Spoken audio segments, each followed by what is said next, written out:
අයුබෝවන් අද මම කතා කරන්න බලාපොරොත්තු වෙන්නේ සම කැසීම, චර්ම රෝග, කුෂ්ඨ රෝග සම්බන්ධයෙන්. ඇත්තටම සම කැසීමක් නිසි ප්‍රතිකාරයක් නොකළොත් චර්ම රෝගයක් බවට පත් වෙනවා. ඒට නිසි ප්‍රතිකාරයක් නොකළොත් ඒ කුෂ්ඨ රෝගයක් බවට පත් වෙනවා. අපි මේ සම කැසීම හරහා රෝගීන්ට ඇති වෙන පීඩාව, මෙම සම කැසීමත් එක්ක ඇති වෙන වෙනත් රෝගාබාධ වගේම මෙම සම කැසීම චර්ම රෝග, කුෂ්ඨ රෝග වල අතුරු ආබාධ මේවා නියම ආකාරයෙන්ම ශරීරයෙන් බැහැර කරලා නියතව සුවපත් කරන්නේ කොහොමද කියන එක ගැන කතා බහ කරමු. වීඩියෝ එකට යන්න ඔබ මගේ channel එකට අලුත් නම් subscribe කරන්න, bell icon එක click කරන්න, මෙම තොරතුරු තවත් අයට දැන ගැනීමට අවශ්‍ය නම් share කරන්න, like කරන්න. නූතනයේ බහුලවම තියෙන පීඩාකාරී තත්ත්වයක් තමයි මේ සම කැසීම. ඒක ශරීරයේ නොඑක් ස්ථානවල ඇති වෙන්න පුළුවන්. ඉකිලි කිහිලි වල, ඇඟිලි කරු වල, එහෙම නැත්නම් පිටේ, පපු ප්‍රදේශයේ, මුහුණේ, බෙල්ලේ, හත්පාවල ඒ ආදි වශයෙන් ශරීරයේ ඕනම තැනක මේ කැසීම ඇති වෙන්න පුළුවන්. ඉතින් මේ කැසීම ඇති වෙන්න මුලින්ම හේතු වෙන්නේ මේ කප දෝෂය. ඒ කියන්නේ සෙම් දෝෂය. කපේන විනාකණ්ඩෝ කියලා කියන්නේ මේ සෙමේ තියෙන ප්‍රධාන ගුණයක් තමයි කසන ගතිය. ඒතර එක් දෝෂයක් ඇති වෙලා මේ කසන තත්ත්වයට පත් වුණාට පස්සේ ඒකට කරන ප්‍රතිකාරය මතය සාමාන්‍ය කැසීමේ සිට චර්ම රෝගයක් දක්වා ගමන් කරන ප්‍රතිකාරය මතයි. මේ ප්‍රතිකාර ගත්තම බොහෝ වෙලාවට දක්නට ලැබෙන්නේ බාහිර ප්‍රතිකාර. අපිට මේ සමේ රෝග ඇතිවීමේ හේතු විදිහට කොටස් දෙකක් දකින්න පුළුවන්. එකක් අභ්‍යන්තර හේතු සහ බාහිර හේතු. බාහිර හේතු කියන්නේ විස බීජ, වෛරස් ඒ වගේ දෙයකින් මේක ඇතිවීම. ඒක අපිට හොයාගන්න පුළුවන්. බාහිර ප්‍රතිකාරයක් කරලා මේ චර්ම රෝගය සුව වෙනවා නම්, කසන එක අඩු වෙනවා නම්, ඒතර ඒක බාහිර වශයෙන් හේතුවක් හින්දා ඇතිවෙච්ච චර්ම රෝගයක් විදියට. හැබැයි බාහිර ප්‍රතිකාර නොකර දිගින් දිගටම තව තවත් මේ රෝගය සුව වෙන්නේ නැත්තම්, කසනවා නම්, කලක් ගිහිල්ලා මේකේ පළු දාන තත්ත්වයට පත් වෙලා නම්, කලක් ගිහිල්ලා මේක තුවාල වෙන තත්ත්වයට පත් වෙලා නම් අපිට තීරණය කරන්න සිද්ධ වෙනවා එතනදී මේ බාහිරින් ආපු දෙයක් හින්දා නෙමෙයි, අභ්‍යන්තර හේතුවක් හින්දා ඇතිවෙච්ච එකක් විදියට. ඒතර අභ්‍යන්තර හේතු විදියට ඇති වෙනවා නම් කැසීමක්, පළු දැමීමක්, තුවාල ඇතිවීමක් වගේ දෙයක් අභ්‍යන්තර වශයෙන් රක්තයේ තියෙන යම්කිසි දූෂිත තත්ත්වයක් පෙන්වුම් කරනවා. ඒතර රක්තය දූෂණය වෙන්න පුළුවන් ක්‍රම ගණනාවක් තියෙනවා. රෝගියාගෙන් රෝගියාට වෙනස් වෙන්නත් පුළුවන්. නමුත් බාහිර වශයෙන් පෙන්වන්න පුළුවන් මේක විවිධාකාරව. නමුත් අභ්‍යන්තරයේ තියෙන එකම තත්ත්වය තමයි රක්තයේ දූෂණය වීම. එතකොට මේ ලේ විෂ වීම කියන එකේදී මුලින්ම බලපාන්නේ මේක කසනකොට එක් දෝෂයක් පමණයි. විශේෂයෙන්ම දැන් කිව්වා වගේ සෙම් දෝෂය, කප දෝෂය පමණයි. නමුත් මේක සාමාන්‍ය කැසීමක් චර්ම රෝග තත්ත්වයක් බවට පත් වෙනකොට අර සාමාන්‍ය කැසීම නිසි ප්‍රතිකාරයක් නැතුණාම තවත් දෝෂයක් ඒකට එකතු වෙලා ඉවරලා මේක චර්ම රෝග තත්ත්වයට පත් වෙන්න පුළුවන්. චර්ම රෝගයටත් නිසි ප්‍රතිකාරයක් නොකළොත් තවත් දෝෂයක් කෝපෙලා, ඒ කියන්නේ ත්‍රිදෝෂයම කෝපෙලා කුෂ්ඨ රෝගී තත්ත්වයක් බවට පත් වෙන්නත් පුළුවන්. සාමාන්‍ය කැසීමක්, සාමාන්‍ය චර්ම රෝගයක්, බෝවීමක් නැහැ. නමුත් හැබැයි කුෂ්ඨ රෝගී තත්ත්වයට පත් වුණාට පස්සේ ඒ බෝ වෙන්න ඉඩකඩ තියෙනවා. සාමාන්‍ය කැසීම තත්ත්වයේදීම නිවැරදි ප්‍රතිකාර කරගත්තොත් අපිට ශරීරයෙන් සම්පූර්ණයෙන් මේ බැහැර කරන්නත් පුළුවන්, මේ උත්සන්න වීම වළක්වා ගන්නත් පුළුවන්. සමේ රෝගයක් සමග ශරීරයේ උෂ්ණත්වය වැඩි වෙන්න ඉඩකඩ තියෙනවා. නමුත් නූතනයේ මේ සමේ රෝගයක් සමග ශරීරයේ උෂ්ණත්වය වැඩි වෙනකොට ඇඟ නිවන ආහාර පාන වර්ග, ඇඟ නිවන බෙහෙත් වර්ග තමයි භාවිතා කරන්නේ. නමුත් සමේ රෝගයකදී උෂ්ණය වැඩි වෙන්නේ ඇඟේ උණුසුම පමණක් වැඩිවීමෙන් නෙවෙයි. එහිදී රක්තයේ උණුසුමත් වැඩි වෙනවා. දූෂිත රක්තයේ උණුසුම වැඩි වුණාමත් ශාරීරික උණුසුම වැඩි වෙනවා. එතකොට එවැනි රක්ත දූෂණයෙන් වැඩි වෙච්ච ශාරීරික උණුසුම සාමාන්‍ය ආහාර පානයකින්වත්, සාමාන්‍ය උණුසුම අඩු කරන දෙයකින්වත් සුව කරගන්න බෑ. එවැනි අවස්ථාවකදී අපි කරන්න ඕනේ අභ්‍යන්තර වශයෙන් රක්ත දූෂණයට හේතු වෙච්ච කාරණයට ප්‍රතිකාර කරන්න ඕනේ. එහෙම නැති වුණොත් වෙන්නේ රක්ත දූෂණය නිසා වැඩි වෙච්ච ඇඟේ උණුසුම කිසිසේත්ම පාලනය කරන්න බැරි වෙනවා. ඒතර රක්ත ශෝධනයත් එක්ක අපි ඇඟේ උණුසුම අඩු කරනකොට චර්ම රෝගයත් සුව වෙනවා, ශාරීරික උණුසුමත් සාමාන්‍ය තත්ත්වයට පත් වෙනවා. ඇත්තටම චර්ම රෝගයක් සම කැසීමක් නැත්නම් කුෂ්ඨයක් නැත්නම් සාමාන්‍ය චර්ම රෝගී තත්ත්වයක් යන කොයි ආකාරයෙන් වුණත් ශරීරයේ වෙනත් රෝගාබාධ ඇතිවීම ඉඩකඩ තියෙනවා. විශේෂයෙන්ම දූෂිත රක්තය හිස ප්‍රදේශයට ගමන් කරොත් ස්නායු වලට ඇතිවන පීඩනය මත යම් යම් ආකාරයේ මානසික රෝගී තත්ත්වයන් ඇති වෙන්න පුළුවන්. ඒ වගේම දූෂිත රක්තය හිස ප්‍රදේශයට ගමන් කිරීමත් සමගම සෙම කිපීමේ දෝෂයන්, පීනස, ඇදුම වගේ රෝගී තත්ත්වයන් ඇති වෙන්නත් පුළුවන්. එවැනි රෝගී තත්ත්වයන් තියෙනවා නම් සුව කිරීමට ඉතාමත් අපහසු වෙන්නත් පුළුවන්. ඒත් එක්ක මේක අදෝගත වුණාට පස්සේ දූෂිත රක්තය මුත්‍රාශයට, ගුද මාර්ගයට, ගර්භාශයට ආදී ස්ථානවලට පීඩා ගෙන දෙනවා.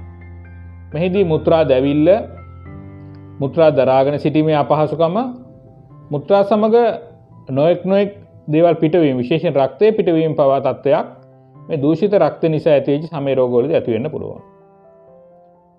ගුද මාර්ගයේ අර්සස්, එහෙම නැත්නම් රක්තය පිටවීම, ගුද මාර්ගයේ කැසීම ඇති වෙන්න පුළුවන් දූෂිත රක්තය නිසා ඇතිවෙච්ච සමේ රෝග හේතුවෙන්. ඒත් එක්කම ගර්භාෂගත රෝග, කාන්තාවන්ගේ මාසික සුද්ධියේ නොයෙක් වෙනස් වීම, අක්‍රමිකතාවයන්, වැඩිපුර රක්තය පිටවීම, නැත්නම් ඊටාම අඩුවෙන් රක්තය පිටවීම, ඒ වගේ තත්ත්වයන් පවා ඇති වෙන්න පුළුවන්. ඒත් එක්කම සමහරක් වෙලාවට මේ දූෂිත රක්තය සංදිගත වුණාම සංදිගතව නොයෙක් පීඩාකාරී තත්ත්වයන් ඇති වෙන්න පුළුවන්. ඒ නිසා හැම චර්ම රෝගයකදීම අපි මෙවැනි චර්ම රෝග නිසා ඇතිවෙන වෙනත් අතුරු ආසාදන, වෙනත් රෝගාබාධ සම්බන්ධයෙන් සැලකිලිමත් වෙන්න ඕන. එසේ සැලකිලිමත් වෙමින් කරන ප්‍රතිකාරයෙන් අපිට නිසියාකාරවම චර්ම රෝගය ශරීරයෙන් සම්පූර්ණයෙන්ම බැහැර කරන්න පුළුවන්. අභ්‍යන්තර හේතුවක් නිසා, ඒ කියන්නේ ශාරීරික හේතුවක්, ඇඟ ඇතුලේ හේතුවක් නිසා චර්ම රෝගයක් වැඩි වුණායි කියලා අපි දැනගන්නේ කොහොමද? මෙන්න මෙවැනි රෝග ලක්ෂණ එම අවස්ථාවලදී පෙන්නනවා අධික ශරීර දාහය සහ උෂ්ණත්වය, හතිය හා සෙම් රෝග, උදරයේ දැවිල්ල, අධික දහඩිය දැමීම හා දහඩිය නොදැමීම, මුත්‍රා ආශ්‍රිත ආසාදන, ආහාර අරුචිය හා නිතර බඩගින්න, මද උණගතිය හා නොසලකා හරින ලද කැස්ස, දීර්ඝ කාලීන මලබද්ධය. මෙන්න මෙවැනි ලක්ෂණත් එක්ක තියෙනවා නම් අපිට තේරුම් ගන්න පුළුවන් මේ අභ්‍යන්තර හේතුවක් නිසා ඇතිවන සමේ රෝගයක් තමයි තියෙන්නේ. එහෙනම් අපි ප්‍රතිකාර කළ යුත්තේ අභ්‍යන්තර සුවතාවයට කියන එක. සමේ රෝගයකදී ඇතිවන ප්‍රධාන පීඩාව තමයි සම කැසීම. දෙවනුව ඇතිවන පීඩාව තමයි බාහිර වශයෙන් හම්පලු මතුවීම, තුවාල ඇතිවීම, සමහරක් වෙලාවට මේවා ගෙඩි වන තත්ත්වයට පවා වර්ධනය වීම සහ ශරීරය පුරාම පැතිරීම. මෙවැනි තත්ත්වයකදී බාහිර සමාජයට කෙනෙකුට යොමු වීමත් ඉතාම දුෂ්කර කාර්යයක් වෙනවා. මෙවැනි තත්ත්වයන් නිසා බොහෝ අය උත්සාහ කරනවා මෙම බාහිරව ඇති වෙන තත්ත්වයන් ක්ෂණිකව මැඩපවත්වාගෙන තමන්ගේ එදිනෙදා කටයුතු වල නියැලෙන්න. නමුත් මෙතනින් සිද්ධ වෙන්නේ අපි අර මුලින් කතා කරා වගේ අභ්‍යන්තර හේතුවක් නිසා ඇතිවෙච්ච සමේ රෝගයක් නම් මේ බාහිර ප්‍රතිකාර කිසිසේත්ම මේකට ප්‍රතිඵලදායක වෙන්නේ නැහැ. එවැනි අවස්ථාවක සිද්ධ වෙනවා අභ්‍යන්තර ප්‍රතිකාර මගින් මේවා සුව කරන්න. ඒතර මේ කැසීම බහුලව දක්වන්නට ලැබෙනවා වගේම මේ කැසීමේදී කසනකට සුවයක් දැනීම, ඕනෑතරම් වෙලාවක් කසකසා ඉන්න පුළුවන් වීම. නමුත් අවසානයේ කසපු ස්ථානයේ දැවිල්ල ඇතිවීම, සමහරක් වෙලාවට වේගයෙන් කසනකොට එම ස්ථානයේ තදබල වේදනාවක් ඇතිවීම, අත පාදය ආදී ස්ථානයක් නම් ඒ ස්ථානයේ නිසිය පරිදි තියාගෙන ඉන්න පවා අපහසු තත්ත්වයට පත් වෙනවා. ඒත් එක්කම කසල ඉරුණාට පස්සේ මේකෙන් ශ්‍රාව ගලනවා. ඒ ශ්‍රාවය කොහේ හරි ගියා වුණත් ඒත් කසන තත්ත්වයකට පත් වෙනවා. එදිනෙදා කරන කටයුතු වලින් පස්සේ, විශේෂයෙන්ම ස්නානයෙන් පස්සේ, නෑවට පස්සේ සමහර අයගේ ඇඟ කසනවා. සමහර වෙලාවට සීතල පරිසරයට යොමු වුණාට පස්සේ ඇඟ කසනවා. සමහර අයට දාඩිය දැම්මට පස්සේ ඇඟ කසනවා. සමහර අයට යම්කිසි ආහාරයක් ගත්තට පස්සේ ඇඟ කසනවා. සමහර අයගේ රාත්‍රියේ නිින්දේදී ඇඟ කසනවා. සමහර අයට දහවලේදී ඇඟ කසනවා. විවිධ ආකාරයෙන් මේකේ ලක්ෂණ පෙන්නුම් කරනවා. මේ කොයි ආකාරයෙන් පෙන්නුම් කරත් අපිට විශේෂයෙන් මේදී සැලකිලිමත් වෙන්න ඕනේ එවැනි ඇඟ කැසීමක් ඇති වෙන්න අභ්‍යන්තර හේතුවක් තියෙනවාමයි කියන එක. මේ අභ්‍යන්තර හේතු ගැන මම නිතරම කතා කරන්නේ අපි සුව කරලා තියෙන බොහෝ රෝගීන් සුව නොවී තිබ්බේ මේ අභ්‍යන්තර හේතු ගැන ලොකු දැනීමක් නැතිකම හින්දා. ඔවුන්ට ප්‍රතිකාර කරලා තිබ්බේම බාහිර වශයෙන් පමණයි. ඒ නිසා නියම අභ්‍යන්තර රෝගයේ හොයාගෙන නිසි ප්‍රතිකාරය ලබා දුන්නොත් මේ කසන එක අපිට සම්පූර්ණයෙන් අයින් කරන්න පුළුවන්. ඒත් එක්කම මේ කසන එක චර්ම රෝගයක් තත්වයටත් එතනින් එහාට කුෂ්ඨ රෝගයක් තත්වයටත් වර්ධනය වීම වළක්වන්න පුළුවන්. ඊළඟ කාරණය තමයි මේ සමේ රෝග ඇති වුණාට පස්සේ ඒ ඇතිවීමට විවිධ හේතුන් සොයනවා. දැන් සමහර අයගේ ඇඟිලි කරු කසලා ශ්‍රාව ගලලා ඇති වෙන සමේ රෝගයේදී බොහෝ අය මේක මේ භාවිතා කරන සපත්තු සහ මේස් හින්දා කියලා කියනවා. ඉසේ ඇති වෙන සමේ රෝගවලදී දාවන හිස්සාවරණ හෙල්මට් වගේ දේවල් හින්දා කියලා කියනවා. ශරීරයේ ඇඟේ ඇති වුණා නම් සමේ රෝගයක් ඉන්න පරිසරය හරි එහෙම නැත්නම් ඇඳපු ඇඳුමක් හරි බාහිර වශයෙන් කරන ලද ආලේපයක් හරි මේ චෝදනාවට යටත් වෙනවා. බාහිර වශයෙන් කරන ආලේපයක් නිසා හරි කියලා ඔවුන් චෝදනා කරනවා. බාහිර වශයෙන් සිදුවිය හැකි ආසාදන සමට තියෙනවා. නමුත් එය දිගින් දිගටම සිද්ධ වෙනවා නම් අපි මේ බාහිර කාරණයක් බැහැර කරලා නම් දැන් එක්තරා තරුණයෙක්ට අද්දකේ ආපු සමේ රෝගයකදී ඔහුට තිබ්බේ මේ සිමෙන්ති අල්ලන හින්දා මේක ඇති වෙනවා කියන කතාව. නමුත් සිමෙන්ති ඇල්ලීම අවුරුදු 2-3ක් තිස්සේ නොකර ඉඳලා ඔහුගේ සමේ රෝගේ සුව වුණේ නැහැ එන්න වැඩි වුණා.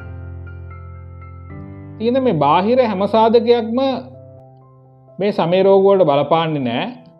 එහෙම බාහිර සාධක බලපානවා නම් අපිට බාහිර සාධක වලින් මිදිලා ඉතාමත් කෙටි කාලයකදී සමේ රෝග සුවාතරපත් වීම දකින්නවත් පුළුවන් වෙන්න ඕනේ. බාහිර සාධක වලින් මිදිලා අපි සැක හිතන බාහිර සාධක වලින් මිදිලා සමේ රෝගය සුවපත් වෙන්නේ නැත්නම් ඇත්තට මෙතන බාහිර සාධකයක් නෙවෙයි තියෙන්නේ. හැම වෙලේම අභ්‍යන්තර හේතුවක් තියෙනවා.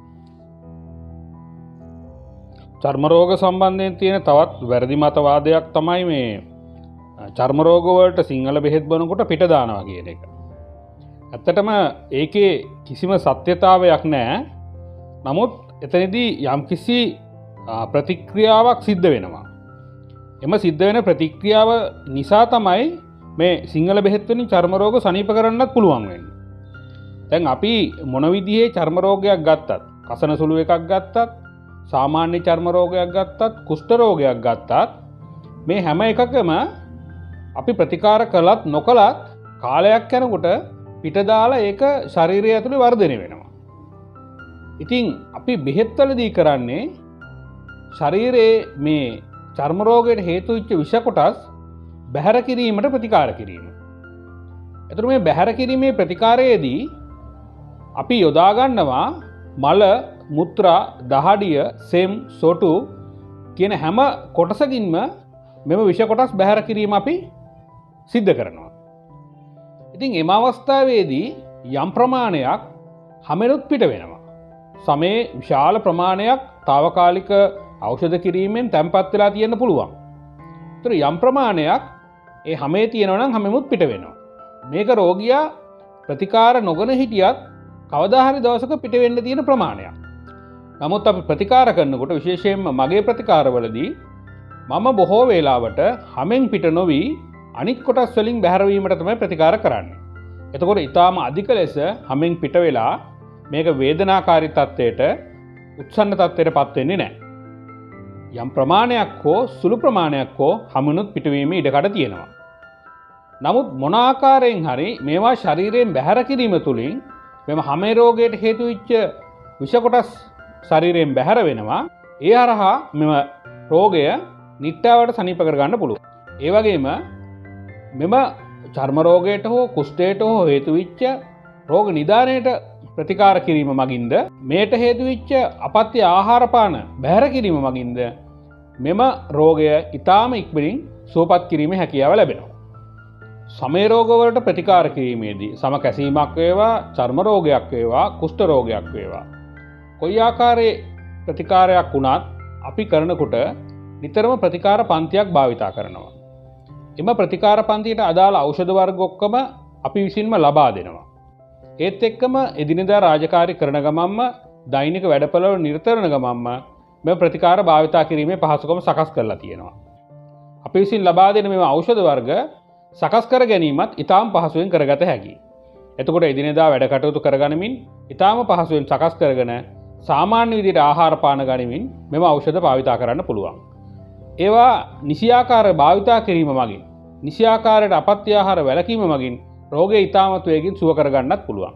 ඒ සඳහා සියලුම දැනුම අවශ්‍ය උපදෙස් අප විසින් ලබා දෙනවා. තවත් වීඩියෝකින් නැවත හමු වෙමු. තෙරුවන් සරණයි. පාරම්පරික දේශීය වෙදකමින් ඔබේ රෝගය සුව කරගන්න වෛද්‍ය විද්‍යාරත්න මහතා අමතන්න 071 900 4000. ගැස්ට්‍රික්, ආතරයිටිස්, මුත්‍රා රෝග, හර්ෂස්, කල්ගිය හිස රතය, සෙම, පීනස, ඇදුම, හතිය, සියලුම සමේ රෝග සඳහා නිවැරදි ප්‍රතිකාර ලබා ගැනීමට අමතන්න 071 900 4000.